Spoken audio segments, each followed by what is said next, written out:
अस्सलाम वालेकुम। मेरा नाम है डॉक्टर अज़हर और आज हम आपके साथ एंजियोग्राफ़ी से मुतल्लिक़ कुछ मालूमात शेयर करेंगे। एंजियोग्राफ़ी के मुतालिक अक्सर लोगों ने सुना तो ज़रूर होता है, लेकिन इसके तरीक़ेकार को जानना और इसकी अहमियत को जानना भी इंतहाई ज़रूरी है। एंजियोग्राफ़ी क्या है? ये किस तरह की जाती है? ये किस तरह आपकी सेहत को बेहतर बनाने में हमारी मदद करती है? ये सब हम जानेंगे आज की वीडियो में। तो एंजियोग्राफ़ी दिल का एक टेस्ट है जो कि उन लोगों में किया जाता है जिनको छाती का दर्द रहता हो, दिल का अटैक हो चुका हो या दिल के अटैक का खदशा हो। और इस टेस्ट की मदद से हम दिल की शरेयानों का मुआयना करते हैं और देखते हैं कि उनमें तंगी कहाँ है। और फिर उसी तंगी के मुतल्लिक आगे हम प्लान कर सकते हैं कि आया इसको एंजियोप्लास्टी की ज़रूरत है, दवाइयों की ज़रूरत है या बाईपास ऑपरेशन की ज़रूरत है। तो आइए देखते हैं कि ये टेस्ट किस तरह किया जाता है। अमूमी तौर पे ये टेस्ट आपकी बाजू या टांग के ज़रिए किया जाता है। बाजू में 2 शरेयानें होती हैं जिन्हें रेडियल आर्टरी कहते हैं या अल्नर आर्टरी कहते हैं। सबसे पहले डॉक्टर आपकी रेडियल आर्टरी या अल्नर आर्टरी का मुआयना करता है और देखता है कि क्या यहाँ से एंजियोग्राफी पॉसिबल है, और अगर नहीं तो फिर टांग के रास्ते से एंजियोग्राफी की जाती है। सबसे पहले जगह को पायोडीन लगा के साफ किया जाता है।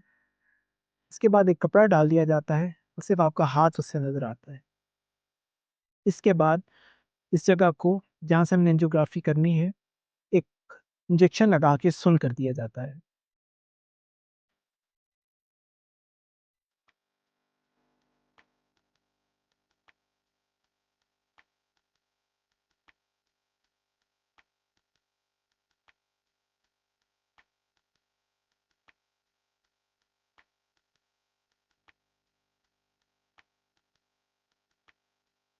इसके बाद जिस जगह पे हमें सबसे ज़्यादा नर्व्स महसूस हो रही होती है, उस जगह को एक इंतहाई पतली सुई की मदद से पंक्चर किया जाता है। इस दौरान कोशिश ये होती है कि मरीज़ को तकलीफ़ ना हो क्योंकि जगह ऑलरेडी सुन्न की होती है। बाज़ औक़ात अल्ट्रासाउंड का सहारा लेकर नब्ज़ को देखा जाता है और फिर उसमें सुई गुज़ारी जाती है। यूँ ही सुई शरेयान के अंदर जाती है तो खून का एक फव्वारा बाहर की तरफ आता है। इसके बाद एक इंतहाई पतली तार उस सुई के अंदर से गुजारी जाती है, जिससे वो तार अब आपकी शरेयान में आ जाती है। उसके बाद एक बड़ा कैनोला उस तार के ज़रिए आपकी शरेयान के अंदर डाल दिया जाता है।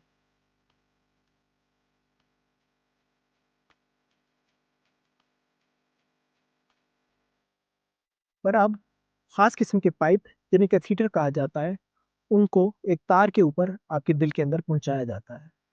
तो फिर एंजियोग्राफी के दौरान कुछ डाई दिए जाते हैं, जिसकी मदद से आपकी शरेयानें इंतहाई वाज़ेह हो जाती हैं और हम देख सकते हैं कि आपकी दिल की शरेयानें नॉर्मल हैं या उनमें तंगी है।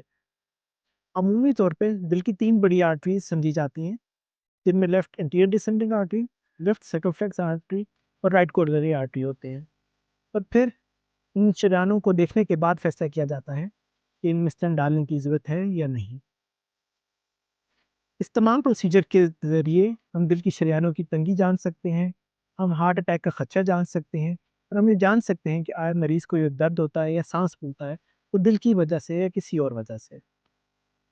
सिर्फ एंजियोग्राफी करवाने में तकरीबन 20 से 25 मिनट का वक़्त लगता है और एंजियोग्राफी अगर बाजू से हो रही है, तो 2 घंटे के बाद मरीज़ घर भी जा सकता है। इसके मुकाबले में अगर एंजियोप्लास्टी या स्टेंट डालने का फैसला किया जाए, तो ये प्रोसीजर तकरीबन घंटे से 2 घंटे के दरमियान कंप्लीट होता है और इसमें अमूमी तौर पे मरीज़ को 24 घंटे के बाद छुट्टी दी जाती है। एंजियोग्राफी से मुतल्लिक अगर आपके कुछ और सवाल हैं, तो आप मुझसे राब्ता कर सकते हैं। शुक्रिया।